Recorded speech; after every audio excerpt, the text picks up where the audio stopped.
Allah saboda girman ka, Ar-Rahman saboda kyautar ka,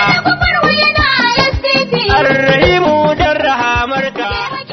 Wataƙila a tarihi jihar Kano bata taba tsintar kanta cikin mawuyacin halin da take ba a yau, kama daga ɓangarorin ilimi da lafiya zuwa harkokin tattalin arziki duk sun taɓarɓare, masana'antu sun durkushe. Fice da jihar Kano ta yi akan noma da kasuwanci yau ya zama tarihi. Kullum yawan jama'a karuwa yake a jihar Kano, amma shugabanni sun yi biris, sun ki mai da hankali wajen samar da ayyukan yi da haɓaka tattalin arziki, wanda hakan ya haifar da matsanancin talauci kuma ya tirsasa matasa kauce hanya. Wannan ne yasa Honorable Bala Muhammad Gwagwarwa ya amsa kiran dubban kungiyoyin 'yan kishin jihar Kano na shiga tseren zama gwamna akan ingarman dokin jam'iyyar SDP.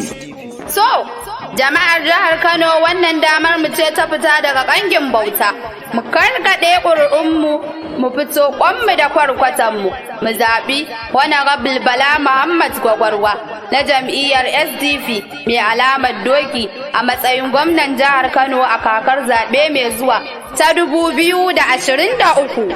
Mu haɗa kai don ci gaban jiharmu. Wannan saƙo ne daga SJAO Kano. Allah saboda girman ka, Ar-Rahman saboda kyautar ka.